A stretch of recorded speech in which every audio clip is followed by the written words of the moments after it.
Good morning students.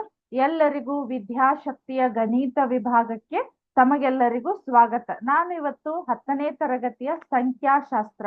So ಆ ಸಂಖ್ಯಾಶಾಸ್ತ್ರ ಒಳಗೆ ನಾನು ನಿಮ್ಗೆ ಆಲ್ರೆಡಿ ಏನ್ ಹೇಳಿದ್ದೇನೆ ಹೇಳ್ರಿ, ಸರಾಸರಿಯನ್ನ ಹೇಗ್ ಕಂಡು ಹಿಡಿಯೋದು ಅಥವಾ ರೂಢಿ ಬೆಲೆ, ಆಮೇಲೆ ಬಹುಲಕವನ್ನ ಕಂಡು ಹಿಡಿಯೋದು ವಿತ್ ಫಾರ್ಮುಲಾ ನಿಮಗ ಹಿಂದಿನ ಕ್ಲಾಸ್ ಒಳಗೆ ಹೇಳಿದ್ದೇನೆ. ಇವತ್ ನಾನು ಯಾವ್ದಂದ್ರ ಮಧ್ಯಾಂಕವನ್ನ ಯಾವ ರೀತಿ ಕಂಡು ಹಿಡಿಯೋದು ಅನ್ನೋದನ್ನ ಹೇಳ್ತೇನೆ. ಹೌದಾ? ಹಾಗಾದ್ರೆ ಪಾಠ ಯಾವ್ದು ಹೇಳ್ರಿ? ಸಂಖ್ಯಾಶಾಸ್ತ್ರ. ಸಂಖ್ಯಾಶಾಸ್ತ್ರ ಸಂಖ್ಯಾಶಾಸ್ತ್ರ ಹೌದಾ? ಇದ್ರೊಳಗ್ ನಾನು ಇವತ್ತು ಯಾವ್ದನ್ನ ಹೇಳ್ತಾ ಇದ್ದೀನಿ ಅಂದ್ರ ಮಧ್ಯಾಂಕ ಅಥವಾ ಮೀಡಿಯನ್ ಅಂತ ಕರಿತೇವಿ. ಹೌದಾ? ಮಧ್ಯಾಂಕ. ಕರೆಕ್ಟ್.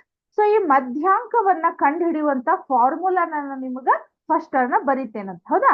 ಮಧ್ಯಾಂಕವನ್ನ ಕಂಡು ಹಿಡಿಯುವಂತ ಫಾರ್ಮುಲಾ ಯಾವ್ದಂದ್ರ ಮಧ್ಯಾಂಕ is equal to L plus n/2 minus CF divided by n/2 minus CF divided by F into H. ಹೌದಾ? ಇಲ್ಲೇ n/2 minus CF divided by F into H ಅಂತ ಇದೆ. ಸೊ ಈ n/2 ಅನ್ನ ಯಾವ ರೀತಿ ಕಂಡು ಹಿಡಿಬಹುದು, CF ಅನ್ನ ಯಾವ ರೀತಿ ಕಂಡು ಹಿಡಿಬಹುದು, ಆಮೇಲೆ F ಅನ್ನ ಯಾವ ರೀತಿ ಕಂಡು ಹಿಡಿಬಹುದು ಅನ್ನೋದನ್ನ ನಿಮಗ ಹೇಳ್ತೇನಂತ. H. ಹೌದಾ? ಸೊ ಹಾಗಾದ್ರೆ ಮಧ್ಯಾಂಕವನ್ನ ಕಂಡು ಹಿಡಿಯುವಂತ ಸೂತ್ರ ಯಾವ್ದು ನಮಗ? L plus n/2 minus CF divided by F into H ಅಂತ ಇದೆ. ಹೌದಾ? ಸೊ ಹಾಗಾದ್ರೆ ಮಧ್ಯಾಂಕವನ್ನ ಯಾವ ರೀತಿ ಕಂಡು ಹಿಡಿಯೋಣಂತ ನೋಡೋಣಂತ. ಫಸ್ಟ್ ಕೋಷ್ಟಕವನ್ನ ಹಾಕಿ ಆಮೇಲೆ ನೋಡೋಣಂತ. ಸೊ ಫಸ್ಟ್ ಕೋಷ್ಟಕವನ್ನ ನೋಡ್ರಿ ಯಾವ ರೀತಿ ಇದೆ ಅಂದ್ರ ವರ್ಗಾಂತರ. ಹೌದಾ? ಇಲ್ಲಿ ನೋಡ್ರಿ, ವರ್ಗಾಂತರ ಅಥವಾ ಕ್ಲಾಸ್ ಇಂಟರ್ವಲ್ಸ್ ಅಂತ ಕರಿತೇವೆ ನಾವು. ಹೌದಾ? ವರ್ಗಾಂತರ. ಇದ್ರ ನೆಕ್ಸ್ಟ್ ಬರುದ ನಮಗ್ ಯಾವ್ದಂದ್ರ ಹೇಳ್ರಿ ಇಲ್ಲೇ ಆವೃತ್ತಿ. ಆವೃತ್ತಿ. ಹೌದಾ? ನೆಕ್ಸ್ಟ್ ಅವರು ಎರಡೇ ಕಾಲಮ್ ಅನ್ನ ಕೊಟ್ಟಿರ್ತಾರೆ ಇದ್ರೊಳಗ. ಹೌದಾ? ವರ್ಗಾಂತರ, ಆವೃತ್ತಿ ಮತ್ತಿಲ್ಲಿ ಎರಡು ಕಾಲಮ್ ಅನ್ನ ಕೊಟ್ಟಿರ್ತಾರ ಅವರು. ಹೌದಾ? ಸೊ ಇಲ್ಲಿ ನೋಡ್ರಿ ನಮಗ 140ಕ್ಕಿಂತ ಕಡಿಮೆ ಅಂತಷ್ಟ ಬರೀತೆ ನಾನು. ಹೌದಾ? So 140 to 145. ಹೌದಾ?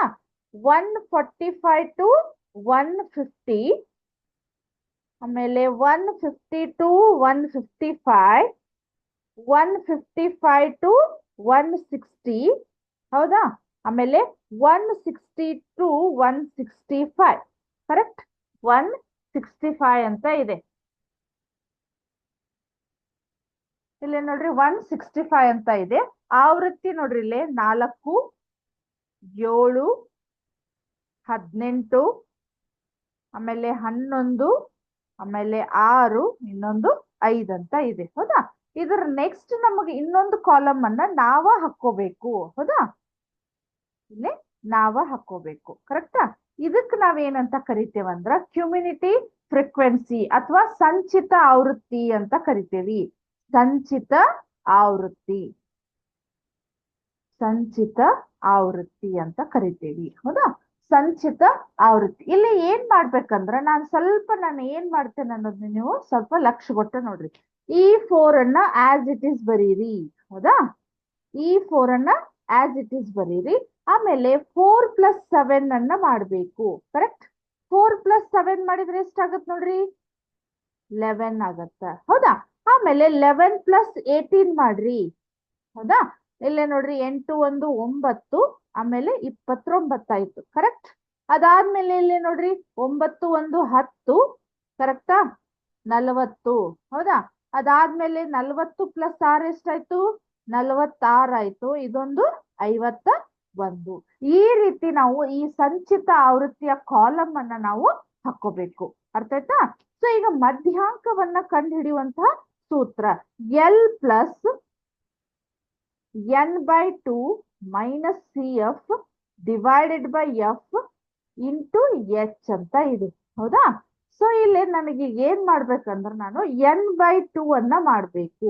ಸೊ ಇಲ್ಲಿ n/2 ಅಂದ್ರ ಇದೇನ್ ಕೂಡ್ಸಿರ್ತೇವಲ್ಲ, ಈಗ ಇದನ್ನ ಅಷ್ಟು ಕೂಡ್ಸಿದ್ರು ನಿಮಗ್ 51 ಬರ್ತೈತಿ. ಈ ರೀತಿ ಮಾಡಿದ್ರು ನಿಮಗ 51 ಬರ್ತೈತಿ. ಹೌದಾ? ಸೊ ಇಲ್ಲಿ 51 ಅನ್ನ ನಾನು ಯಾವ ರೀತಿ ಮಾಡ್ತೇನಂದ್ರ n/2 ಅನ್ನ ಮೊದಲು ನಾನು ತಗೋಬೇಕು. ಅದನ್ನ ನಮ್ ಕಂಡು ಹಿಡಿದಿವಿ ಅಂದ್ರೆ ನಮ್ಗೆ ಏನಾಗತ್ತ, ಇಲ್ಲೇ n/2 ಅಂತ ಇದೆಯಲ್ಲ, ಸೊ n ಅಂದ್ರೆ ಏನಾಗತ್ತ ನನ್ಗಿಲ್ಲೇ 51 ಆಗತ್ತ. 51 ಡಿವೈಡೆಡ್ ಬೈ 2 ಮಾಡ್ರಿ ಎಷ್ಟಾಗತ್ತ? 51 ಡಿವೈಡೆಡ್ ಬೈ 2 ಅಂದ್ರೆ 2 1 2 2 4 2 5 10 ಪಾಯಿಂಟ್ ಅಂದ್ರ 25.5 ಅಂತ ಬರ್ತೈತಿ. ಹೌದಾ? ಸೊ ಈಗ ಏನ್ ಮಾಡ್ಬೇಕಂದ್ರ ನಾವು 25 ಈಗ ಇದ್ರೊಳಗ ಯಾವ್ದಾವ್ದ್ರ ನಡು ಬರ್ತೈತಿ ಚೆಕ್ ಮಾಡ್ರಿ ಸ್ವಲ್ಪ. ಹೌದಾ? ಸೊ ಇಲ್ಲಿ ಏನಾಗತ್ತ 11 ಮತ್ತ 29 ನಡುವ ಇದು 25.5 ಅನ್ನೋದು ನಮಗ ಬರ್ತೈತಿ. ಅರ್ಥ ಆಯ್ತಾ? ಇಲ್ಲೇ 25.5 ಅನ್ನೋದು ಇದ್ರ ಮಿಡ್ಲ್ ಬರ್ತೈತಿ ನಮಗ. ಅವಾಗ ನಾವ್ ಏನ್ ಮಾಡ್ಬೇಕು, ಇದ್ರದಂದ್ರ ಈ ಲೈನ್ ಅನ್ನ ಪೂರ್ತಿ ಸೆಲೆಕ್ಟ್ ಮಾಡ್ಕೋಬೇಕು. ಅರ್ಥ ಆಯ್ತಾ? ಈ ಲೈನ್ ಅನ್ನ ಪೂರ್ತಿ ಸೆಲೆಕ್ಟ್ ಮಾಡ್ಕೋಬೇಕು. ಸೊ ಈಗ ಏನಾಯ್ತು, n/2 ಸಿಕ್ತು. ಆಮೇಲೆ ಎಲ್ ಅಂದ್ರ ಇದ್ರದ್ದು ನಮಗ ಲೋವರ್ ಲಿಮಿಟ್ ಬೇಕು. ಸೊ L = ಎಷ್ಟಾಯ್ತು? 145 ಆಯ್ತು. ಹೌದಾ? ಆಮೇಲೆ ಸಿ ಎಫ್ ಅಂದ್ರ ಇಲ್ಲೇ ಐತ್ ನೋಡ್ರಿ, ಇಲ್ಲೇ 18 ಇದೆಲ್ಲ, ಇದು F = 18. ಹೌದಾ? ಇದು 18 ಇಲ್ಲೇನ್ ಸಂಖ್ಯೆ ಇದೆಯಲ್ಲ, ಇದ್ರ ಹಿಂದಿನ ಸಂಖ್ಯೆ ನಮ್ಗೆ ಏನಾಗತ್ ಹೇಳ್ರಿ, CF = ಎಷ್ಟಾಗತ್ ಹೇಳ್ರಿ? 11 ಅಂತ ಆಗತ್ತ. CF = 11 ಅಂತ ಆಗತ್ತ. ಅದಾದ್ಮೇಲೆ H = ಏನಾಗತ್ ಹೇಳ್ರಿ? H ಅಂದ್ರ ಇದ್ರದ್ದೇ ಡಿಫ್ರೆನ್ಸ್ 140 to 145 ಇದೆ. ಎಷ್ಟು ಡಿಫ್ರೆನ್ಸ್ ಆಗತ್ ನೋಡ್ರಿ? 5 ಅಂತ ಡಿಫ್ರೆನ್ಸ್ ಆಗತ್ತ. ಅರ್ಥ ಆಯ್ತಾ? ಈ ಕೋಷ್ಟಕವನ್ನ ಯಾವ ರೀತಿ ರೆಡಿ ಮಾಡಿದ್ವಿ, ಅದ್ರ ಜೊತೆಗೆ ನಾವು ವಿತ್ ಫಾರ್ಮುಲಾವನ್ನ ಯಾವ ರೀತಿ ರೆಡಿ ಮಾಡಿದ್ವಿ ಅಂದ್ರೆ ಫಾರ್ಮುಲಾದಲ್ಲಿ ಬರ್ತಕ್ಕಂತಹ ಟರ್ಮ್ಸ್ ಗಳನ್ನ ಯಾವ ರೀತಿ ಕಂಡು ಹಿಡಿದು ಅನ್ನೋದನ್ನ ನಿಮಗ್ ಹೇಳಿದೆ. ನೆಕ್ಸ್ಟ್ ಕ್ಲಾಸ್ ಒಳಗ ಇದೇ ಸೂತ್ರವನ್ನ ಹಾಕಿ ಇದ ಫಾರ್ಮುಲಾವನ್ನ ನೆಕ್ಸ್ಟ್ ಕ್ಲಾಸ್ ಒಳಗ ಬಿಡಿಸೋಣಂತ. ಸೊ ಇಲ್ಲಿವರೆಗೆ ಇದು ಹೇಳಿರ್ತಕ್ಕಂತ ಯಾವುದು ಮಧ್ಯಾಂಕವನ್ನ ಯಾವ ರೀತಿ ಕಂಡು ಹಿಡಿಬೇಕು, ಇನ್ನು ಕಂಡು ಹಿಡಿದಿಲ್ಲ, ಜಸ್ಟ್ ಪ್ರೊಸೆಸಿಂಗ್ ಐತಿ. ಹೌದಾ? ಸೊ ಅದನ್ನ ನೆಕ್ಸ್ಟ್ ಕ್ಲಾಸ್ ಒಳಗ ಕಂಟಿನ್ಯೂ ಮಾಡೋಣಂತ. Thank you.